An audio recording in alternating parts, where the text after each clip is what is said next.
আমি বলি আল্লাহর কসম, কোন মেয়ের বিয়ে হয় না, তুমি লা হাওলা ওয়ালা কুওয়াতা ইল্লা বিল্লাহ পড়ো, দেখতে দেখতে দেখবা বিয়ে হয়ে গেছে। কোন ছেলের চাকরি হয় না, তুমি লা হাওলা ওয়ালা কুওয়াতা ইল্লা বিল্লাহ পড়ো, দেখতে দেখতে দেখবা চাকরি হয়ে গেছে। ঋণ পরিশোধ হয় না, লা হাওলা ওয়ালা কুওয়াতা ইল্লা বিল্লাহ পড়তে থাকুন, ঋণও পরিশোধ হয়ে যাবে। যে যেই সমস্যার জন্য এটা পড়বে, সঙ্গে সঙ্গে রব্বুল আলামিন ফয়সালা করে দিবে। জোরে বলেন।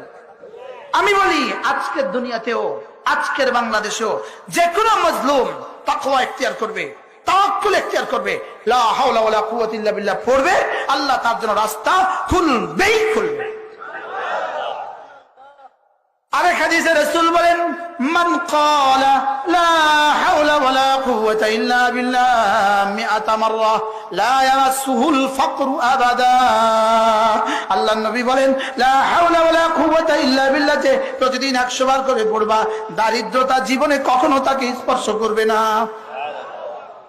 একটা তাবিজ তো দিয়ে গেলাম, হ্যাঁ, ঝিনাইদহবাসীকে একটা তাবিজ দিয়ে গেলাম। 100 বার কি পড়বো বলেন?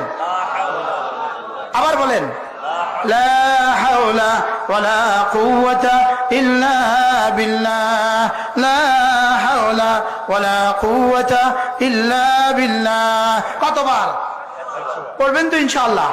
আরেক হাদিসে রাসূল বলেন, লা হাওলা ওয়ালা কুওয়াতা ইল্লা বিল্লাহ, কেউ যদি 100 বার করে পড়ে, আল্লাহ তাআলা তাকে 99টা রোগ থেকে হেফাজত করবে। পড়বো তো ইনশাআল্লাহ? এর উপর আমি কিতাব লিখছি, একদম মুস্তাকিল কিতাব, লা হাওলা ওয়ালা কুওয়াতা ইল্লা বিল্লাহর ফজিলত, মুস্তাকিল স্বতন্ত্র আমার কিতাব, লা হাওলা ওয়ালা কুওয়াতা ইল্লা বিল্লাহ। সুবহানাল্লাহ বলবেন। পড়বো তো ইনশাআল্লাহ?